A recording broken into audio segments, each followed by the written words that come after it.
We're going to have each of the panellists is going to give a short presentation, 5 or 10 minutes each, and then we will open up for a discussion. So we're going to be looking at the challenges and opportunities around digital identity across borders, based on our earlier presentation around what's happening in the UK and then in Europe. I'll start with Carolyn from Alethea. Carolyn from Alethea, yes. Some people say Alethea, but it's actually Alethea. Does anybody know what Alethea stands for? Greek word. It means truth. So we say it's trust and honesty, openness. First of all, I'd just like to thank Louise and Roger for inviting me to speak.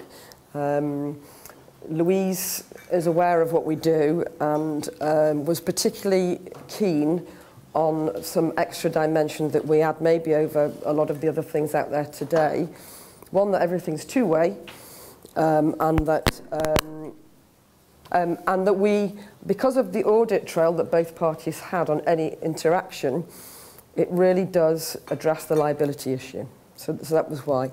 And I think Roger, wherever he's gone, thought that I might provoke some stimulating debate. So please feel free to dive in and challenge. I would also like to thank the colleagues that come over from Ireland specially for this event. And I will be asking John just to stand up momentarily in a little while because he has real world experience of this very arena. He has a seat in the EU on a number of things. And the organisation that they work for, ERS, does a lot of the company registries around Europe, including the European Business Register and our Companies House Register here. For those of you that have looked at our website and wondered who on earth Alethea is, it's purposeful that it doesn't say much on it. We do actually have some significant commercial international agreements and partnerships, including a recent one we signed last week with an FCA-approved compliant archiving platform to be wrapped around that, and they already do that for 150 banks internationally. So it's not just a concept. I would also like to say that we are not here to sell, we're not here to compete. Our whole model is about enabling others to take full advantage of a global trust framework.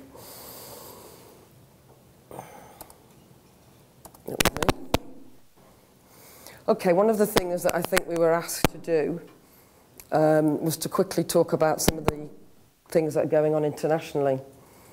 So I've just quickly listed a few things here.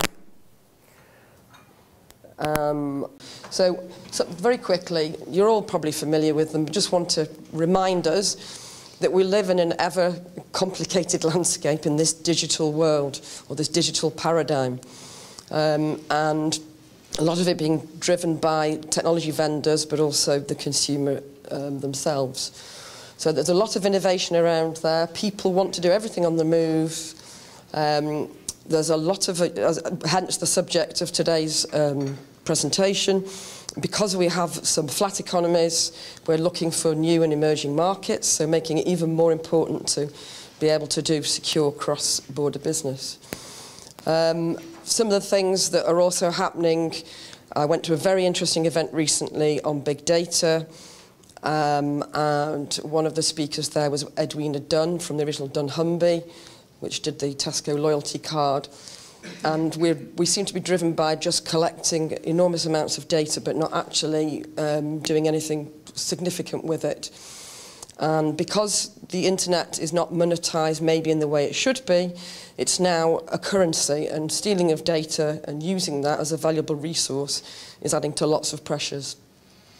Earlier you also mentioned a number of things that had been started from a public sector point of view, which we don't seem to have actually learnt from that experience, and we seem to still be operating in IT silos. So, I like the language you used before about the technical interoperability, but we mustn't forget the process and the legal interoperability as well. So there's a relentless growth in regulatory requirements, more and more transparency for tax, which is adding to burdens, particularly the Americans insisting now. There's less and less thing about human interaction, becoming much more IT-centric. And an interesting fact, which I'm sure you're aware of, is that the men in the middle is a different sort of attack these days. Some of the professional services are a massive target for criminals, and that is because accountancies and law firms hold lots and lots of sensitive client information. And you speak to some of them and they say, oh, we don't really do anything important, but they don't realise they are actually a significant target. But speaking to a colleague in a regulatory body which is offshore, apparently there is a significant rise in fraudulent activity as well in this sector, which is adding to a lot of the problems.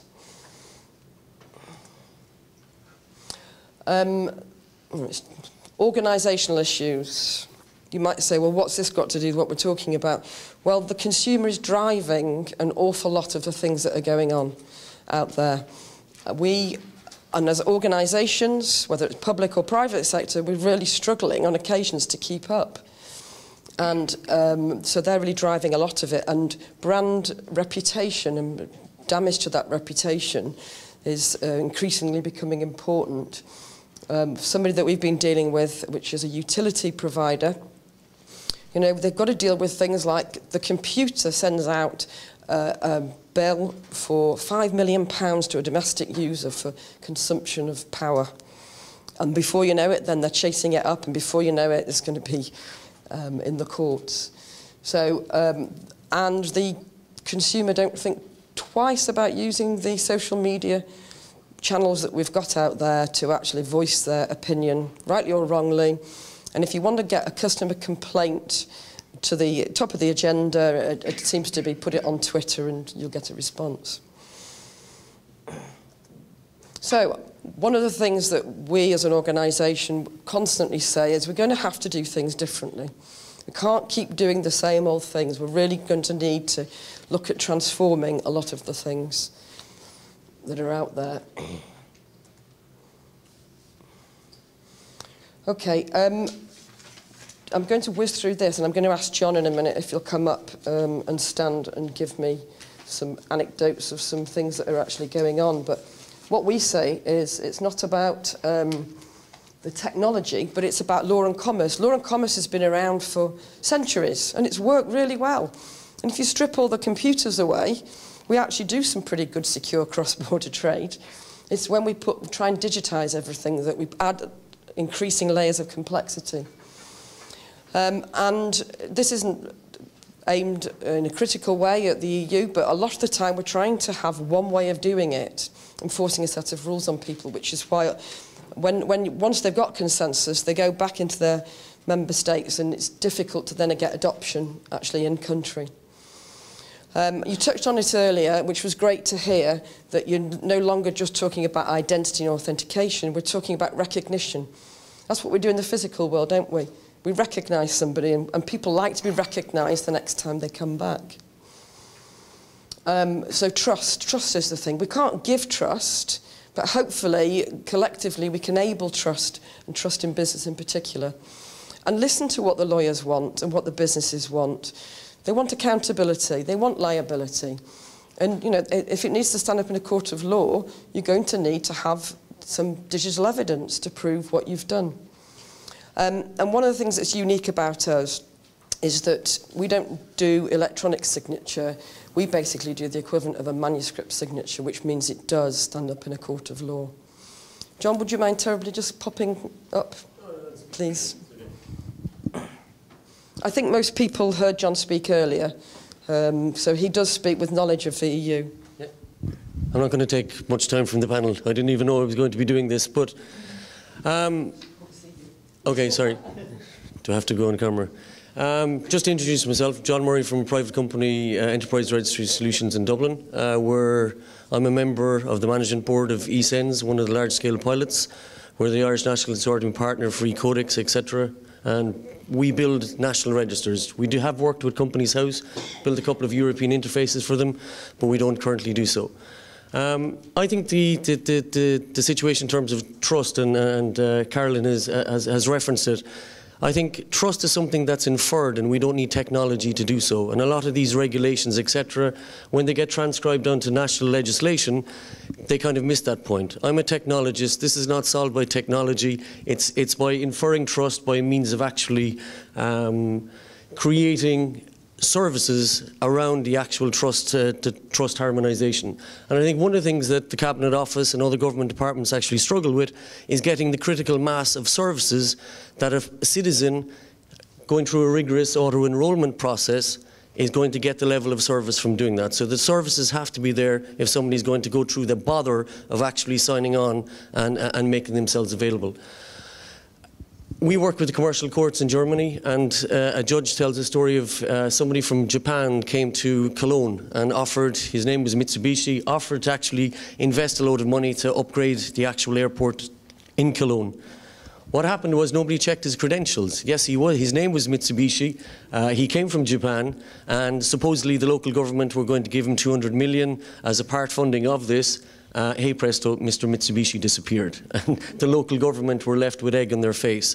And that's inherent in the problem of nobody does check the credentials, and the actual trust is only as good as the actual credentials, the manual verification of the identity of the individual.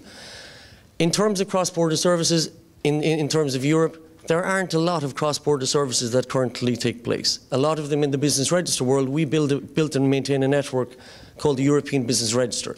It connects all the business registers of all the member states. There's a lot of transactions, but it's based on the regulation of foreign-controlled entities on their systems. The problem was the European Commission created an 11 company law directive where a citizen of the state can register a company in another branch, where you have a parent and child relationship. It's very expensive to set up a company in Germany. It's very easy to set up a company in the UK. So you had lots of German nationals creating companies in the UK. But if they don't file their annual returns in their accounts, the parent entity is struck off the register, so the assets of the subsidiary of the branch in Germany cede to the Crown. And there was a lot of large companies with that situation there. That's a perfect example of a cross-border interaction where there should be cross-border services at the endpoints within the member states.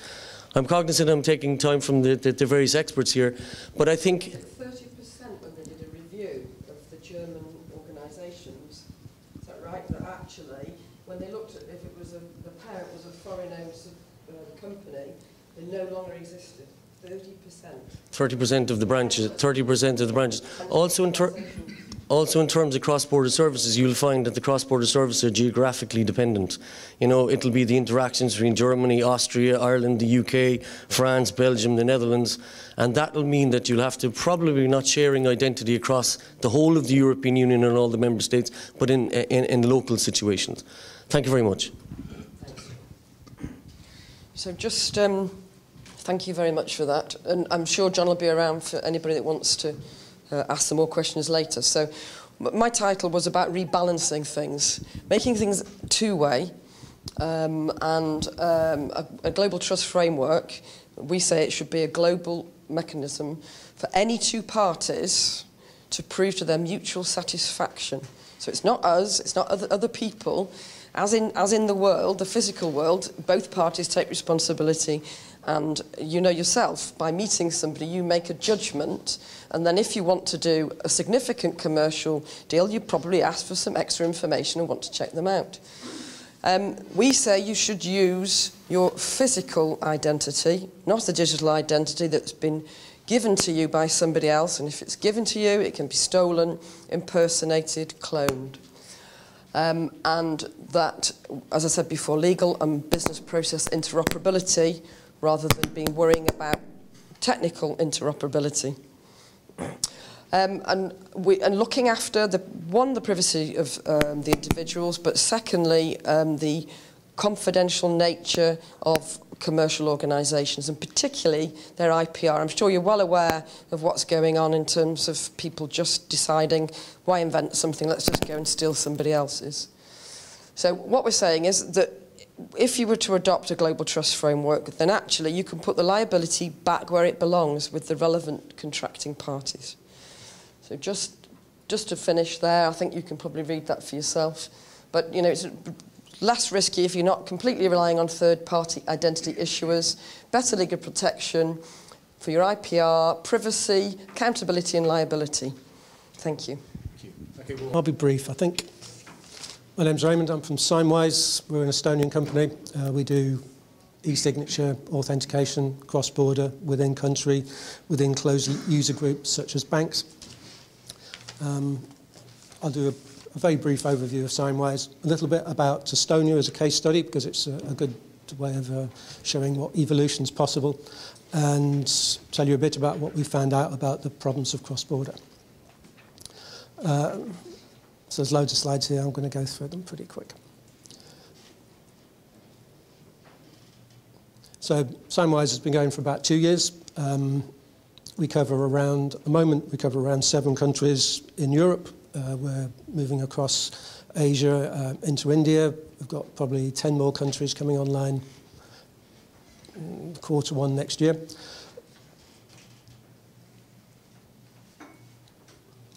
Estonia probably is a really good use case for this, how a country can evolve pretty quickly in cross-border. So Estonia started from scratch, basically, so they had no money and no government services when they became independent. But what they did have was that Russia left behind a cyber technology company, which had all the skills to build an e-government platform. So they didn't have any choice, because they didn't have anything, but they managed to evolve it pretty quickly. So actually, the average Estonian does 4 e-government transactions a month, so 4 million a year. 4 million a month? Yeah. One of the reasons is they were able to mandate things, so you had to have an EID card, you had to use that card to authenticate. Culturally, it became accepted really, really quickly, but interestingly, mobile ID has taken some time to take off. So in other countries where mobile ID has been the first step, it's happened really quickly. People are really comfortable with using their mobile phone. In Estonia, they were already comfortable with EID, so uptake of mobile has been pretty slow. Why is this interesting for cross-border? Well, the backbone of Estonian e-government is called X-Road. Finland's now taking X-Road itself. So the Estonian e-government platform will extend across the Baltic to Finland. So example use case, a Finnish guy in Estonia has a car crash. The Estonian doctor will be able to see his e-health records online from Finland. Vice versa, police can see the records of an Estonian in Finland. All of this is authenticated, so the doctor or the policeman has to use their ID card to authenticate into the system, and it leaves a record. The citizen can see who's looked at their record, whether it's health or police. And if you don't like what you've seen, so why has this doctor looked at my record? Why has this policeman looked at my criminal record?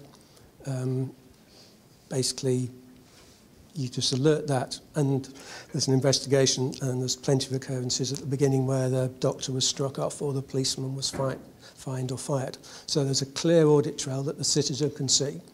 So it's a complete open government system. What that does for cross-border is that companies in Finland and Estonia can now pay taxes, start the companies completely seamlessly using the same applications. What were the challenges? So obviously there's a legal challenge. Not every EID card is born equal. The interoperability between countries is tricky, but if it wasn't tricky, we probably wouldn't have a business. Culturally, each EU state and outside of the EU in Europe moves forward at a different speed. So some countries are very early in the adoption of e-government, and if you haven't got e-government working properly with citizens on board, the chances of getting good cross-border business is pretty slow and pretty low. Yeah, so that's really what I wanted to say. Great, thank you. So Now we'll move to Frank to take a Belgian perspective. Frank's been working in the public sector for a number of years. Thank you. Good morning. I was asked to talk about Stork, so I'm not going to talk about Belgium.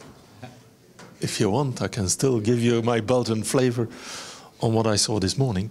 Well, when listening to the speakers of this morning and on the questions I've heard, I came to the conclusion that probably you know everything about Stork already. So I'm going to rush through some slides, unless you have a question, and I'll focus more on what's happening for the moment and where we're heading for, putting that in the context of IDAS. There is a Stork 1, there's a Stork 2. Stork 1 started 2008, 3-year projects, 18 member states. We interconnected all the EID systems of those countries and trying to set up something online that allows us to verify and authenticate a citizen from another country. We did that, we built that, we put it live and tried to test it by way of a number of pilots. And the result is that, as you see there, we ended up with an open specification. We made some choices on technology, SAML 2.0, some QAA levels that we defined. There is an open source reference implementation that is available. And of course, we had some lessons that we took out of that. And we poured that into the IDAS legislation that was starting at that moment. The European Commission also did some studies on what would citizens be needing cross-border and what would industry be needing cross-border. Well, you see here the resume of the study. Actually, for citizens, most of it, and it's a majority, they would be interested in patient information or electronic prescriptions, and then far away followed by requests on ID documents. That's for citizens. For industry, they're more interested to try and authenticate, well, and consult business registers, which is probably obvious. Try to authenticate a new customer and so on. Concept, well, you guys know that in every country there is one hub that is being installed, and we create a circle of trust amongst these hubs. It's, as I said, a layer on top of the national infrastructures, and Stork is actually just a transport mechanism to allow you to ask a question in a standard way from one country A to country B, and you get result in the other way. There are, to simplify, two kind of approaches or technologies. The mostly used is the pan-European proxy service, but there are some countries that use a virtual IDP. Stork has made this completely transparent. Whether you go to a PEPS country or to a VIDP country, it doesn't matter. It's completely transparent. 6 pilots that were used to validate this kind of a technology, and there was a last one added along the way, which is the ECAS integration. For those who don't know what ECAS is the one-stop login system of the European Commission.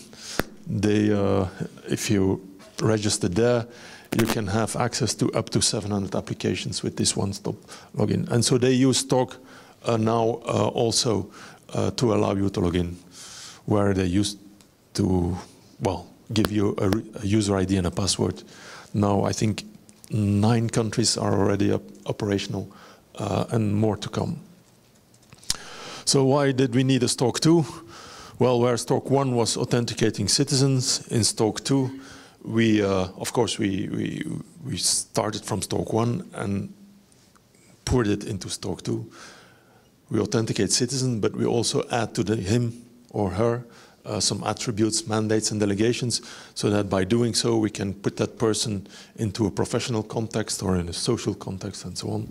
And also, Stork 2, we are trying to authenticate legal persons, so companies. Now, there are a number of things that have been done or that had to be done in Stork 2. Representation and mandates, I said it, but we also looked at vulnerable kind of sectors where there is higher attacks possible. We tried to address them in STORC 2. Private sector services and service providers. So the private sector business case on cross-border services was addressed. Was a big problem, or at least a lot of questions about liability and recognition. If I ask a question to another country and I get an information back that afterwards seems to be wrong, who is liable for it? So we had to work on liability, and we absolutely wanted to finish STORC in the form of some kind of standardization, so that it doesn't end up by being something proprietary. We addressed all these in STORC 2. I'm not going to go into detail. Take from me that it was addressed in the different things. Legal person identification, as I said, we went from authentication of a citizen also to authentication on behalf of, meaning that you link additional information to that citizen, derived mandates, and of course we started by defining and assigning attribute quality assurance levels also for that. And then we also focused on really domain-specific aspects, specifically in the health sector and in the academia pilot. We did work on that.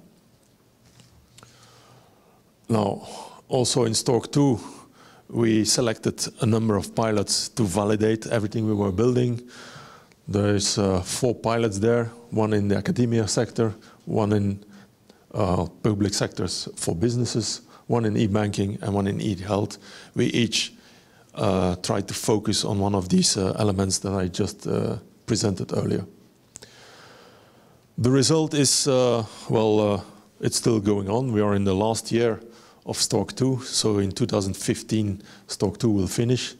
But we have QA levels for authentication. We have the same, QA levels for the attributes. We have security self-assurance that has been developed. And then we had to start little by little to move towards a real-life environment. So that means that you move from the technical side to more commercial and marketing sides. Prepare to go to market. So we had to come up with some kind of basic agreements that we need to contract or subscribe to, whether you're a PEPS member or whether you're a service provider. We started by defining these kind of rules. And then finally, the software is available in JoinUp, so it's downloadable for everybody. Now, what are we doing now for the moment? The technical aspects have been developed within STORC and STORC 2. At the end of STORC 1, we noticed that technology was relatively easy to manage and to agree upon, but we noticed that there would be a very big issue on the legal aspects. So we've asked the European Commission to put legal consultants at work and to help us so that we can, as soon as possible, have a view on the legal framework in which this cross-border service could operate. So there we have now the eIDAS regulation that has been announced, so we know what the legal framework looks like. The implementation acts will give us all the details on these kind of things, but that is solved. Then commercially, at least operationally, between the member states, you need to have some kind of a contract that describes in clear how you will collaborate together. In which way do I ask a question? In which way do I get the response? What's the liability that goes with it? So the real end-to-end liability needs to be described. So we are at the very end of a kind of collaboration agreement that has been discussed and negotiated. So that's coming up very soon. It was said this morning already that eID, but also e-signature, e-document, and other modules will be built and put available at European level so that you can use them in any kind of sector. STORC will be integrated in the eID module. So these things are being put available online. Then we need to start talking about what I call the packaging of the service. Yeah. it's nice to have a pilot, but a pilot is not a finished product or a finished service. So at the end of the day, we need to know what that service will look like in its final mode. We need to, what I say here, define the 4 Ps, your product, your price, your place, and your promotion. That needs to be defined so that we know what we ask for, we know what we will get for, in which context, through which channel. That we are at the very beginning there, so that needs to be started as soon as possible. Practically, although we work all together with the 28 member states, we still will have to do some bilateral discussions to look at the details. And we see that several initiatives are happening for the moment. For instance, in Belgium, we do a lot with the Netherlands, because they are our obvious and most biggest commercial contact. So we have a lot of interaction with them. We are setting up a few concrete pilots which are really needed, so we work on them in priority. And we see this happen in a lot of member states. So we will have some kind of a bottom-up live, applications going live with 2, 3, or maybe 4 countries and go up from that side. And then the last bullet points are related to the interaction with the industry. We have just kick-started these kind of discussions because, okay, we can build these things among member states in public sector, but at the end of the day, we need the industry to help us implement it, to offer the service, and maybe why not?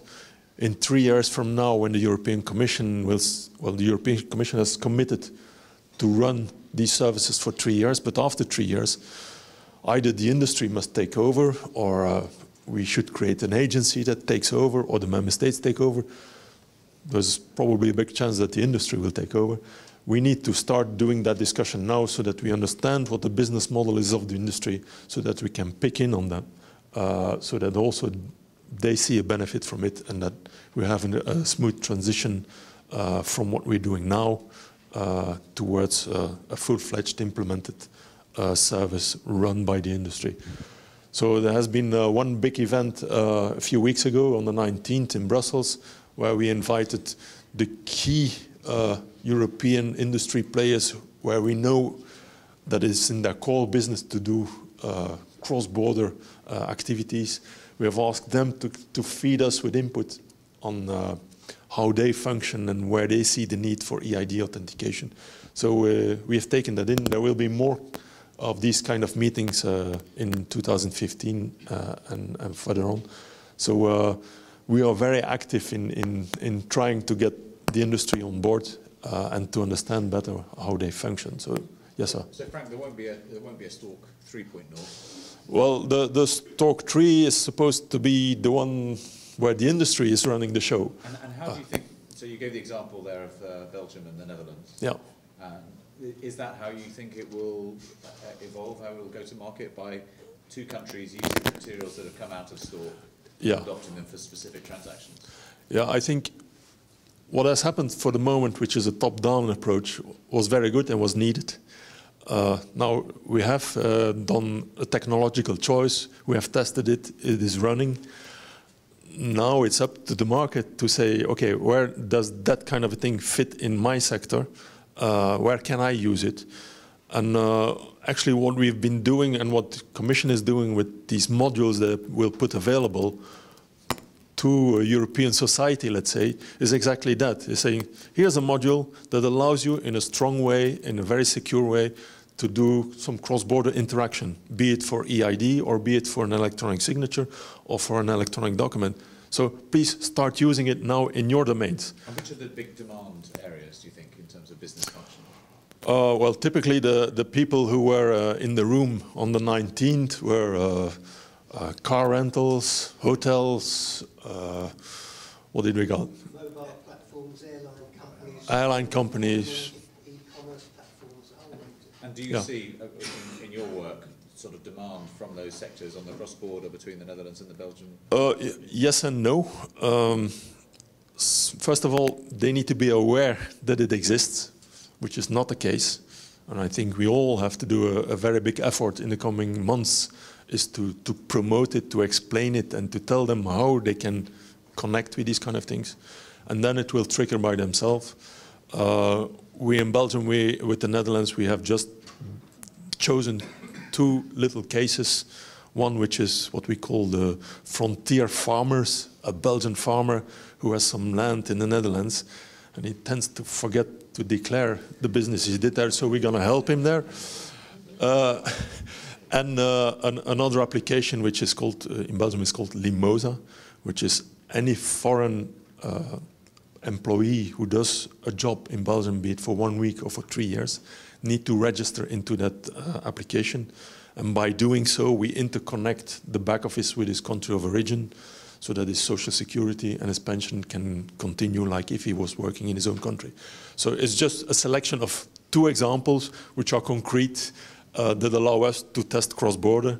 And once that is done, we can multiply in other sectors. So that's just my excuse for Belgium. We're getting a bit tight on time, so I'll ask if there are any questions for Frank specifically on Stork 2.0, because I think, counter to what you said at the opening, I don't think people, well, I certainly didn't know as much as you've just relayed there. So if there's any specific questions on Stork, we'll take it now. Otherwise, we'll move on to John and Future ID. And, come back.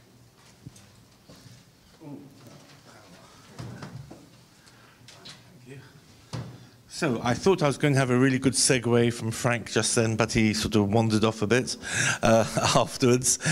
Future ID is an FP7 program. Does that work? Yes. It really goes further than what Stork is doing. Stork is involved with what will be notifiable EIDs under IDAS and EIDs, government EIDs. Stork is, Future ID is going to look much more at the whole range of identities and credentials, whether they happen to be government credentials using Stork or other credentials from corporates, from any source whatsoever, any identity providers. So it's really the meld of public sector and private sector, or private sector and public sector. And that's where we've really started from, and looking at how can we meld those together across Europe. It's a different regulatory environment because it's all by contract, but it's very interesting and it's quite exciting. We're in the second of 3 years, so we've done a lot of development. We're about to start pilots, a number of project pilots and then implementation pilots afterwards in the real world. So the partners that we've got in Future ID is about 17, 18 partners across Europe. We have organizations like IBM, like Infineon, Atos, Fraunhofer in Germany, GSIC and Devrant, ULD, so we have lawyers, privacy people, security specialists, front end. And what we tend to do is, Future ID is much more an end-to-end solution using open source components which can then be implemented into browsers, into mobile devices, and then plugins into service providers. And then identity providers can plug in whatever or use Stork or whatever. I'll discuss a little bit how it works here. So quite a range of organizations. The question is really how to reach a critical mass of services and users and all the rest. And the hub model, the federation model, where you have a hub in the middle is great. But the problem is that you do have issues around privacy and consistent user experience. And it's seen that you need to have some magic in the middle if you want to connect every sort of credential that's available to all sorts of different service providers. And you can have one hub which is specific for the government, but if you're doing stuff involved with private sector and different quality assurance levels and different trust levels generally, different capabilities, one hub doesn't always just do it by itself. And you need that alchemy in the middle. And what Future ID is trying to do is to be able to provide an environment that provides this interoperability with privacy enhancement and consistent user experience and security and all the rest together, and to look at different credentials, whether they're digital, server-centric credentials, whether they are mobile phones, maybe, whatever credential sort, and as long as we, depending on the trust levels and intermediating the trust levels and the various other attributes, together with signing and all the rest. One of the interesting attributes that we've got here, one of the interesting credentials on the left-hand side that some may recognize is ABC, which is attribute-based credentials, which means that they are totally based purely, your credential and your identity is, I am over 18, and that's your identity. No name, nothing. Just the fact that it's based on one attribute. I am 18 would be a credential, or I'm a driver would be a credential, and how that is put together and incorporated into a federation. So it's a sort of complex bit in the middle to do everything that's needed, and it's got to be very user-centric as well. It's one of the criteria. So Stork, Frank described Stork, a number of PEPs across all the member states. In a market-oriented environment that Future ID is building, you have the Stork for the government services, and then you have a whole, I like to call it a swarm of brokers, a swarm of intermediaries, which actually provide the private sector components. Some of those could be Stork PEPs, whatever, joined together, and they will have their own attributes and their own terms and conditions, which will then map across. So that's really what we're trying to do. It makes it much more flexible. It provides a lot of choice for service providers. I apologize going a little bit deeper, but it's just quite easy to understand it. But basically, we were looking for something which rapidly scales, supports very many different business models, very sector and location specific service offerings to allow for both niche markets and pan-European and beyond. We've got our legal teams look at liability and SLA issues around the architecture. We're looking at the trust and contractual models that organizations use so that we can replicate those to make it as frictionless as possible to utilize the Future ID components and very cost effective. And it's a range of components which you can use parts of the framework, the whole framework, whatever you want to do for the components. So it's really mix and match. That's part of the idea, all standards-based, whatever. So there are lots of stakeholders in the ecosystem. You've got users, you've got the credential issuers. We've talked about credential issuers, identity service providers before. You've got credential transformers, which transform the protocols and mechanisms from one that are produced relied on by one identity provider to another protocol. So we've got the credential transformers, we've got the service providers, and we've got the trust scheme authorities, the ones which actually publish the trust lists, and we talked about trust lists. There was some mention about trust lists earlier on as well. So it fits into the EIDAS environment. It also goes beyond that into very much more into the private sector environment. So there's any sorts of combinations of brokers and technologies can be merged together, so you can have direct contact between the identity provider and the service provider, or the ID, the credential provider, or you can go through one broker or a number of brokers transforming or whatever, and the service provider can choose the brokers that it trusts, and then the technology is such that the identity, the user, can actually choose and resolve which route he wants to follow, either automatically or just look at the credentials. And one of the things that Future ID does is it explains in much greater detail than I think the Gov UK has really looked at as to what attributes you disclose when you're using a particular credential. So if you want to go on to, if you're logging onto a service provider and you can do 2 or 3 credentials. One will say you're disclosing your name and address. If you use this one, you're disclosing something else, etc., etc. And the capability of using more than one future ID broker and the business flows are being worked out. And what we're doing in the third year, apart from finalising some of the technologies, because we've got most of the technology built now, is to look at the commercialization and business rules that we're going to have to look together into the future with regards to making this viable over the 3 years, after 3 years when CEF goes commercial or whatever. So what are the use cases that are being... Okay, so we've got the pilots that we've got at the moment. We've got 2 pilots. We've got an e-learning pilot, which is using Stork as well as one of the providers. So that's based out of Spain. That's Atos. We've also got an EPSOS, which is European Patient Secure Online Services, which is, Frank mentions as well a little bit, and it was mentioned before, where you have patients and care workers can log on and transfer information, whatever.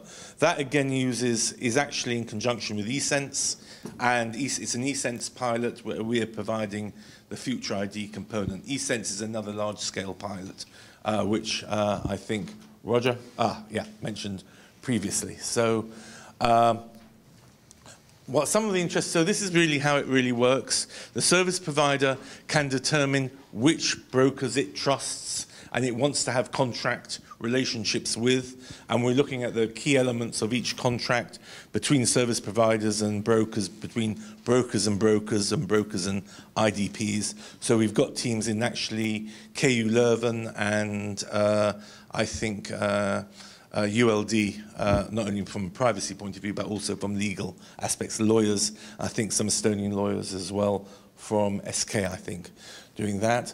So the service provider can choose which brokers that they want to use. Those are the blue lines.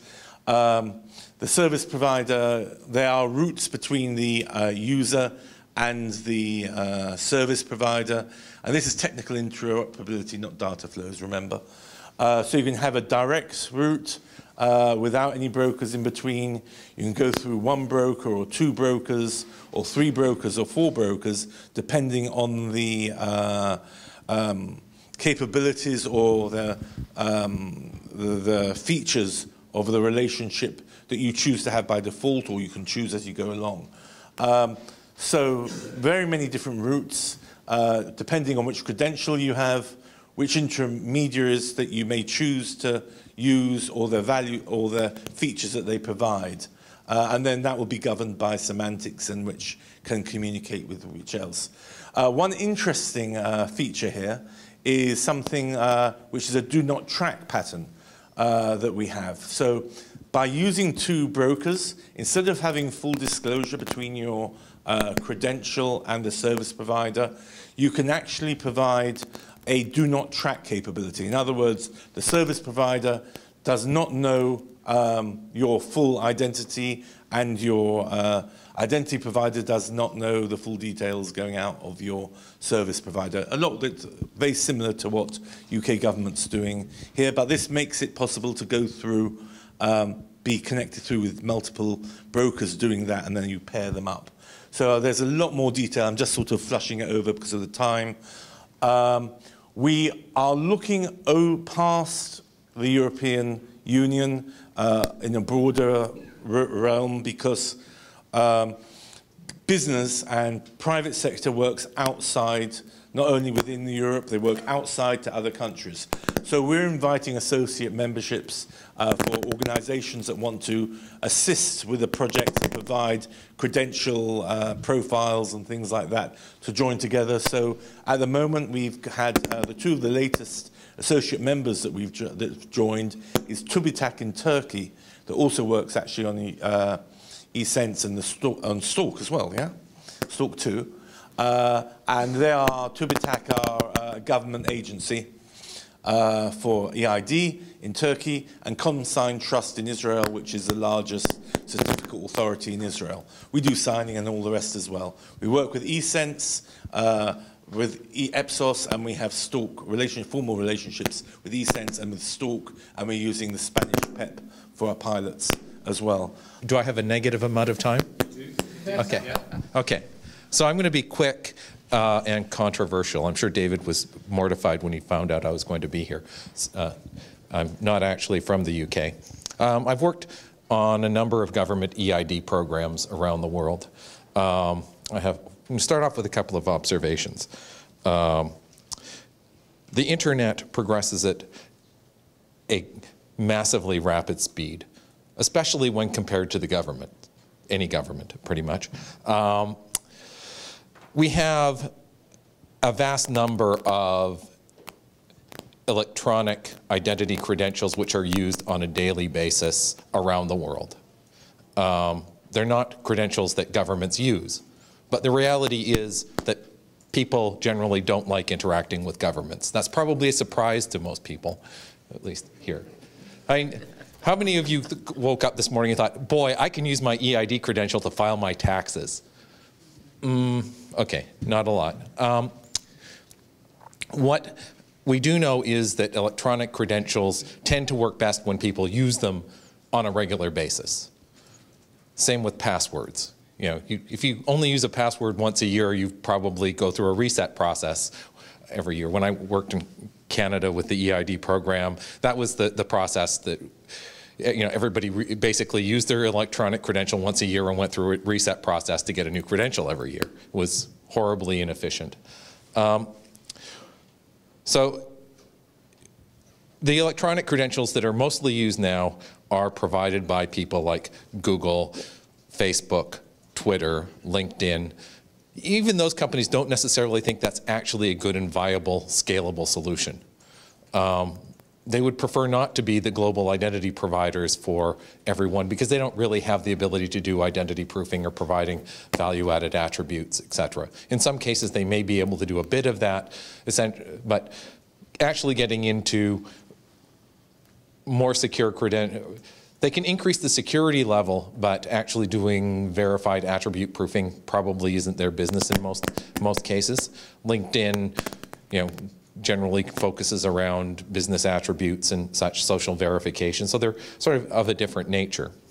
So in order to sort of democratize the credentials that people are using, we have a program called the OpenID Foundation has a program called the Mobile Profile Working Group, which we've formed in conjunction with the GSM Association, where we're working with the 850 mobile network operators around the world to create a standardized profile for providing identity services. So any relying party ought to be able to use the mobile credentials provided by any of the 850 GSMA mobile network operators. So we have a work group at the OpenID Foundation. We're operating under an open IPR principle, which runs at odds to some of the traditions of the telco industry. So the specifications will be freely implementable. So any relying party ought to be able to, without any cost or other encumbrances, be able to use the identity infrastructure that's set up. They won't have to, they can use open source software. They don't have to necessarily provide licensing or pay licensing fees, et cetera, as with some other things.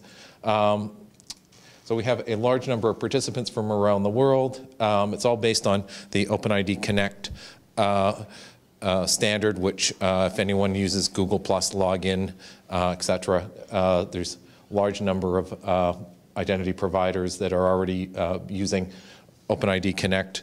Google's deprecating OpenID 2 in September.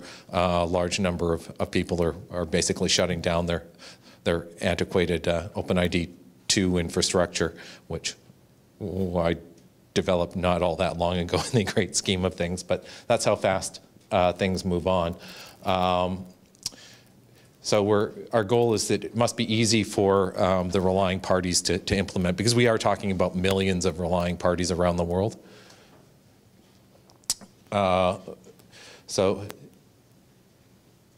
a lot of the carriers already have either OAuth or OpenID Connect infrastructure. And what we found when we started talking to carriers, a lot of them were building their own custom stuff. Telecom Italia was doing an Italian version of OAuth that they had invented themselves. So everyone was doing something slightly different. So essentially trying to do the same thing, but all in an incompatible way. So we decided, why don't we harmonize this so that we can actually have interoperability.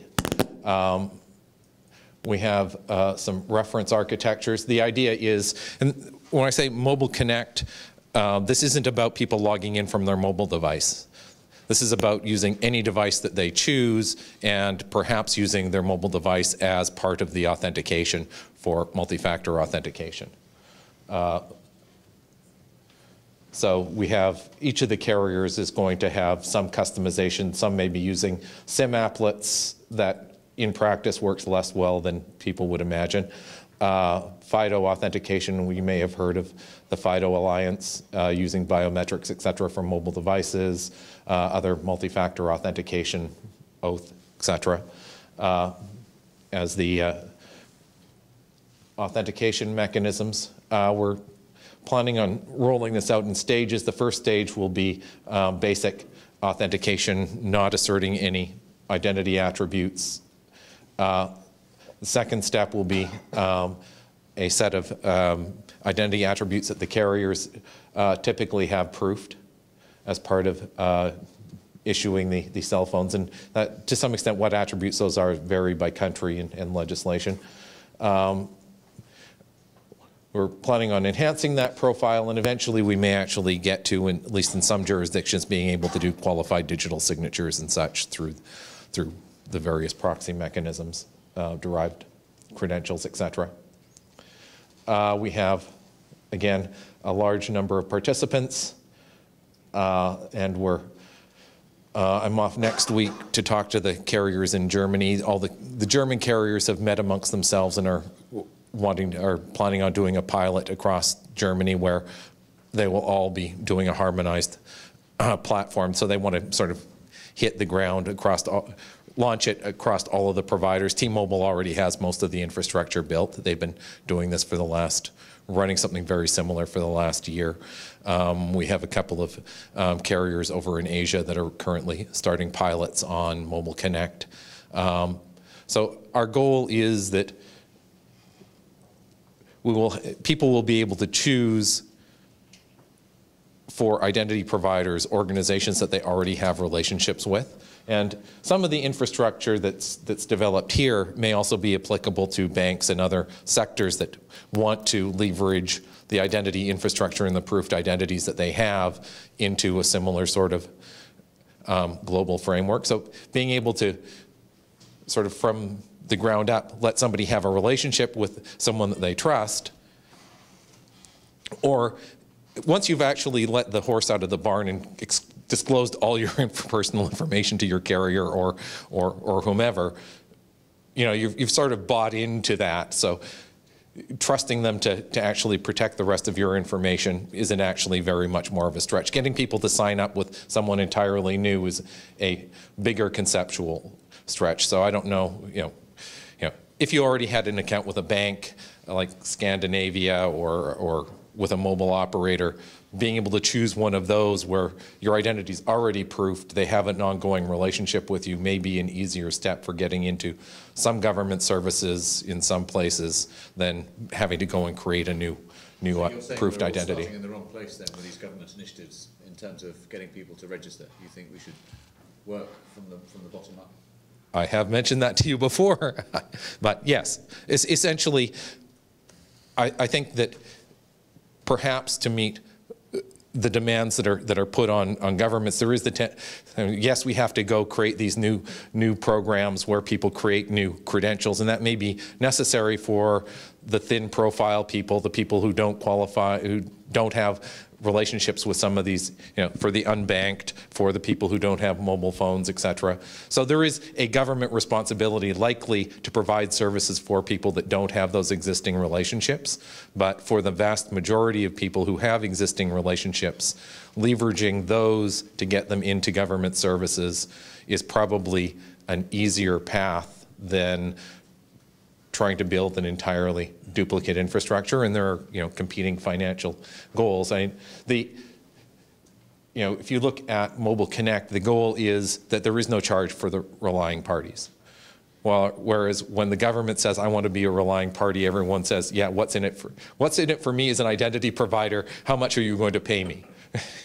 You've been there and had those conversations, I know.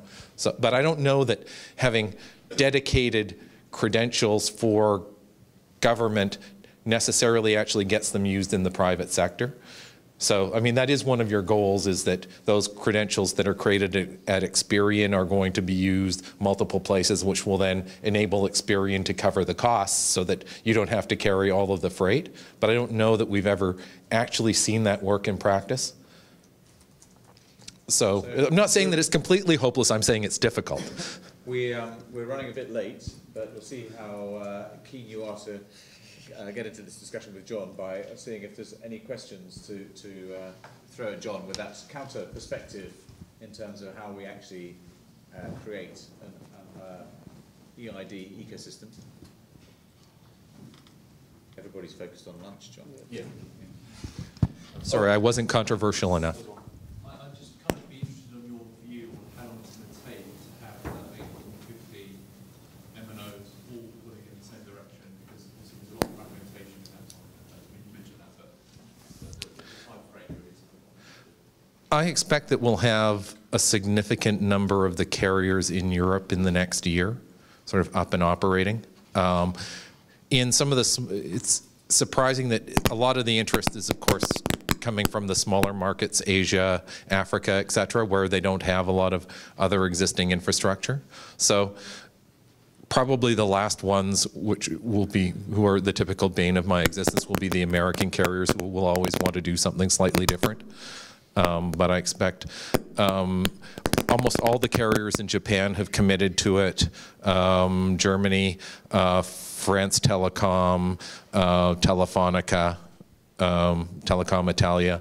We're seeing a lot of movement. Of course, like as with anything, it could still blow up for any number of reasons, but I'm more encouraged by this than some of the other initiatives that we've had in the past. This seems to be more of an organic sort of bottom-up that's being driven by sort of commercial needs, as opposed to a hypothetical, we'll build something that we can charge government for a lot of money for.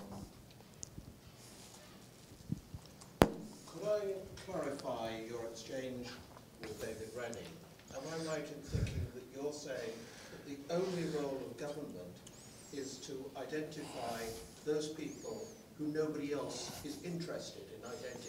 I'm saying that the government probably has to provide some sort of subsidy for that, for those people that don't have existing relationships, that I don't know that if I were the UK government, what an odd concept, I would be looking at trying to reduce costs by not paying to re-identity proof everyone. I would attempt to leverage those relationships that are out there, rather than essentially trying to annoy people by getting them to create a new account and reproof themselves. Okay. Thank you for sidestepping the question. I would counter to say our experience in the UK is just how difficult it is to actually verify at a high level of assurance, which is what gov.uk Verify is doing, and how even organisations who do this at the moment don't necessarily do it in a way that we would be satisfied with as a society if we understood it collectively. It's not easy to verify somebody and create a digital identity at a high level, as we've shown over the last few years. It's a challenge, and so creating a federation, you have to have the high level of trust. So you have to if we're going to create the interoperability that we've been talking about this morning, we have to start with some high level of assurance. So I think I get the last word because I'm the chairman on this event, but very happy to carry the conversation on, no doubt over a number of years, John, as we go forward. So I'm going to not even let you have the right to reply because we're 10 minutes over. So I'd like to say thank you very much to the panellists, and feel free to collar them at lunchtime and carry on the conversation. Thank you very much.